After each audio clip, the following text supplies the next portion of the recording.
Zdravíme všetkých našich súťažiacich, ktorí sa zapojili do našej súťaže o dvojtýždňový jazykový pobyt v Anglicku. No a dnes nastal ten deň D, kedy vyžrebujeme toho šťastlivca, ktorý sa tohto jazykového pobytu zdarma môže zúčastniť. Ako vidíte, máme tu dve kvôpky.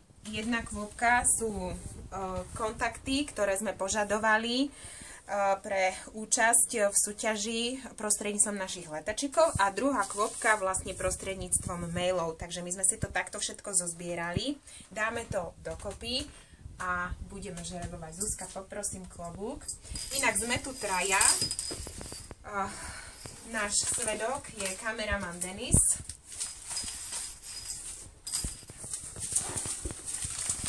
Takže takto si to dáme spolu.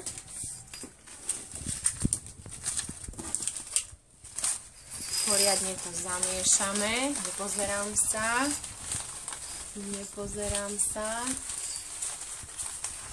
Takto nejako. Toto mi padlo do ruky. No a výherkyňou sa stáva Soňa Škodová, Malé Bielice z Komínová 39. Gratulujeme. No a my jej teraz zavoláme. Zuzka, poprosím telefón. Takže je to toto telefónne číslo. Lebo sme zvedaví na jej reakciu. Môžeme prezradiť telefónne číslo.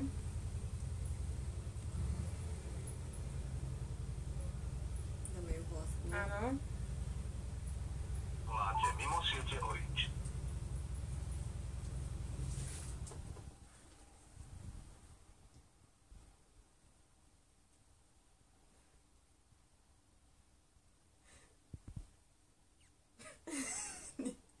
Nezvoní. Volaný účastník je dočasne nedostupný. Opakujte prosím volanie neskôr. Ešte raz to skúsime vytočiť, lebo niekedy sa stáva, že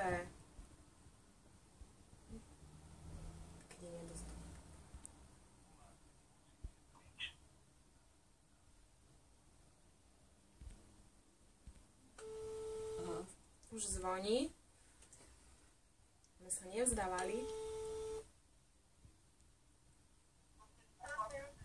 No Soňa, tu je Medzinárodná jazyková agentúra Končeková pri telefóne. Áno. Práve sme vás vyžrebovali a dostali ste jazykový pobyt do Anglicka zdarma. A ste vo videu. Áno. Áno, takže môžete aj niečo povedať, lebo video to zachytáva, pôjde to na YouTube aj na Facebook. Haló? Počujeme sa? Áno. No, tak čo na to hovoríte? Som strašne šťastná. Super. Dobre, takže my teraz položíme, máme vaše údaje a ešte vás budeme kontaktovať, dobre? Ohľadom podrobností. Tak sa tešíme s vami, blahoželáme. Ďakujem. Dovidenia. Takže, Tak je šťastná. Soňa, gratulujeme ešte raz.